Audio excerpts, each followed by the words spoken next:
if you are not following African football, maybe it is time to actually start now. There's rivalries in club football, but there's also rivalries amongst the nations. Plenty of them in the continent of Africa. We are currently, playing Afcon qualifiers, and there's some interesting results coming from everywhere.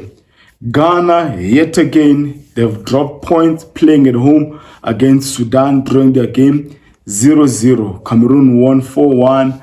Ivory Coast, I think they also won 4-1. Nigeria winning their home game 1-0 against Libya. South Africa thumping Congo, Brazzaville 5-0. But this isn't actually not even about the results of the nations that we're playing in AFCON, but more about the rivalries that we have seen over the years. Some intense rivalries. Remember AFCON 2024 in Ivory Coast when South Africa beat Morocco? I think it was the last 16. And the joy, the jubilation, the celebration that were happening in the capital of Algiers. The rivalry between Morocco and Algeria is one intense one. It is an intense, proper rivalry between the two nations. They don't like each other at all.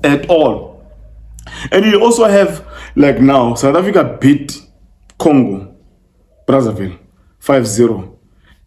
Now, on Twitter, on Facebook, on TikTok, YouTube, videos are coming up.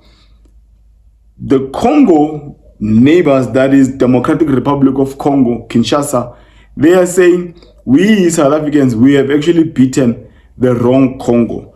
That is the weakest Congo to beat. There's actually nothing to shout about because there's nothing to write home about when you are playing Congo, Brazzaville. That is their rivalries, speaking like this, Democratic Republic of Congo. So the Congolese guys, they don't like each other. I mean, these guys are just separated by the Congo River. When you're on the banks of the river, on the side of Brazzaville, you can literally even swim or just swim across the river and get to Kinshasa. Kinshasa is just over the river, but the Congolese guys, they don't like each other. And the two nations, football terms, the rivalry there is also as intense. Obviously, these rivalries are also contributed because of political relations. So that's another rivalry.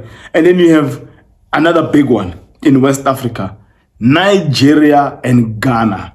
I mean, these guys, they compete on everything. Whose jollof rice is better? They'll want to ask every other person in the world, every other person in West Africa, in East Africa, Southern Africa, as to which rice is better.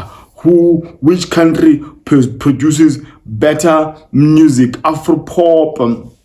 So the rivalry between Nigeria, it also boils down from other spheres or other industries, and the football one is no different. What's interesting is that whenever these guys are competing, who's won more AFCONs, who's qualified for the World Cup more than the other, and who's ranked above the other in world rankings or African rankings. I mean, these are debates that whenever you encounter a Ghanaian and a Nigerian, you're going to have a lot of fun. You will laugh your lungs out because these guys, they compete on everything. But what's interesting nowadays is that when South Africa is playing Ghana, Nigeria will support Bafana.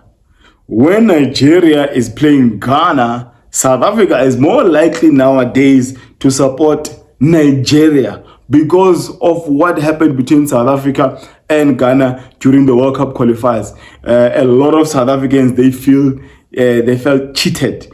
They feel like there was not supposed to be a penalty. So when the two nations meet, Bafana or South Africans will most likely back Nigeria. I've got mad love for Ghana. I've got mad love for Accra people. But those are the type of rivalries you have. And as exactly when South Africa is playing Nigeria, Ghana will definitely be backing Bafana. So they don't like each other. They don't like each other. South Africa hasn't been to more World Cups than Ghana or Nigeria. But one thing about Bafana or South Africa is that, I mean, if you look even the game we played yesterday, we only had, in that first starting 11, we only had one overseas player playing for Burnley in England. And then the other player playing outside of South Africa, but within the continent, is an Elias Mukwana who plays for the Tunisian Giants, Esperance de Tunis.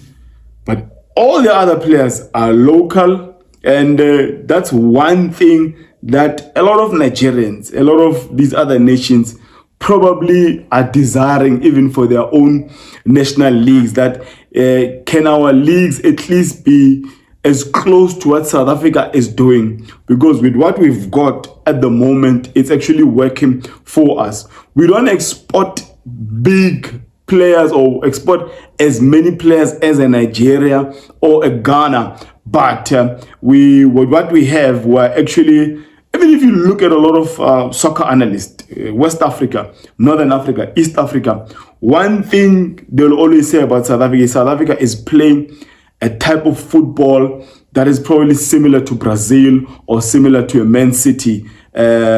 Beautiful to watch, and technically we are really up there.